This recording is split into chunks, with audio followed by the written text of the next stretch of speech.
People have said to me, you know, why do you go to the game if you're blind? I think I went to my first game when I was 3 or 4 years old. My dad carried me up to the back of the cop. It was just indescribable. I run up and then come and swing them really loud.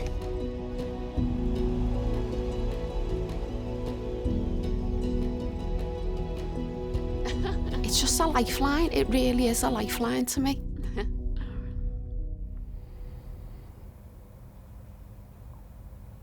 What's a typical match day for you? Everyone has their own little rituals. I have to wake up at 7 o'clock and then I play some FIFA.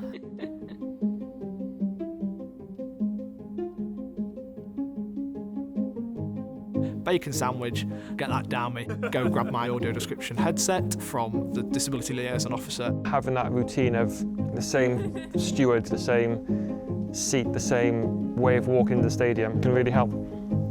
I like to have my ear defenders, my hand warmers, and then my gloves if I need them. If they do find it too much or do get overstimulated, there is a safe, enclosed environment to kind of walk away from the pitch or watching the game. Something as simple as that can completely change the experience for him. And when he's fully engaged, he's cheering, he's clapping, he's running down to the front. No matter what the weather was, if we were cold, wet, we'd be there.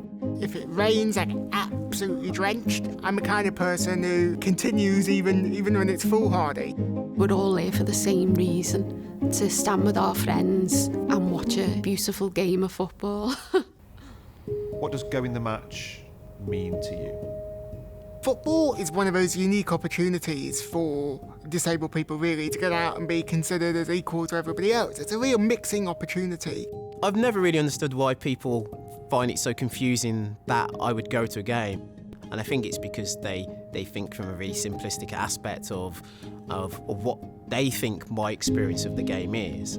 It's not just the game itself, it's the journey, it's the music, the atmosphere. There's that shared experience that you get with a group of people around you.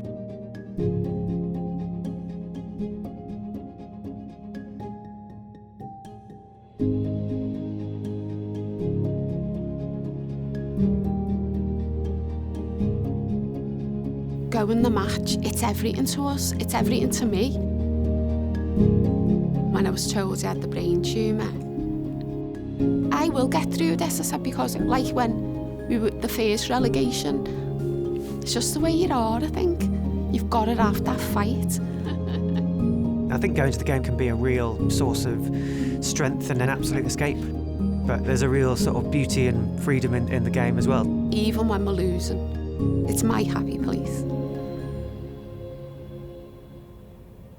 What is a non-visible disability?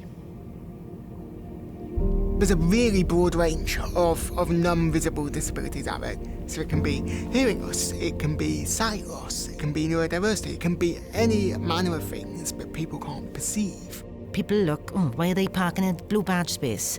They can walk. Why are they using an accessible toilet? They're walking in.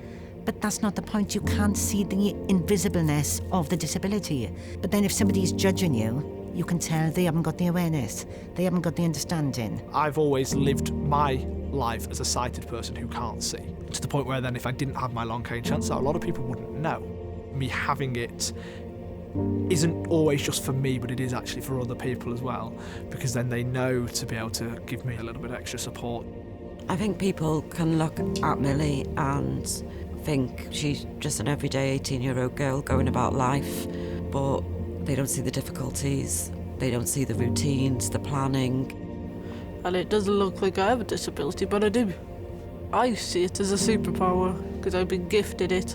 There's a lot of work in the whole of society that's got to be done around improving attitudes towards disabled people and improving awareness of the barriers that disabled people face. With autism, sometimes it's difficult to deal with your emotions and understand your emotions, and football can bring about the highest of highs and the lowest of lows. When we got to the point where Junior was really struggling, when we was having the issues with other fans not understanding him, If it wasn't for Junior's idea of this YouTube channel, we probably felt that we couldn't go. And now fans will watch your channel and go, oh, okay, Junior's got ADHD. He's not just a naughty kid. It's having to do with the way we think. We think differently, we go in different directions, but we reach the same destination eventually. If somebody wants to go to a football match, they should be able to get to a football match, be included, be involved, and have the best match day experience they can. How can we continue to remove barriers through football? Football is naturally inclusive. You know, that seat that you sat on, you can be anyone. For most people, I'm the first blind person they've ever met. I use that as an opportunity to inform them what I get out of the game and what I get out of life. Living as a disabled person in this society can actually be quite disabling, quite isolating. Loneliness is a big thing. Sometimes it's the only place they go.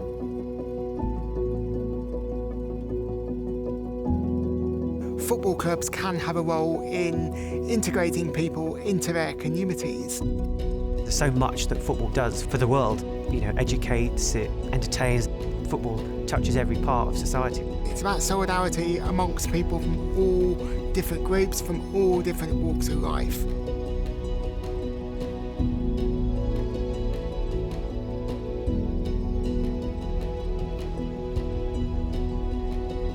It's being there, it's being a part of it, being in the middle of it, you're part of the family, and there's nothing like that feeling. I don't even want to imagine football not being in our life. It's her whole life. Football's everything.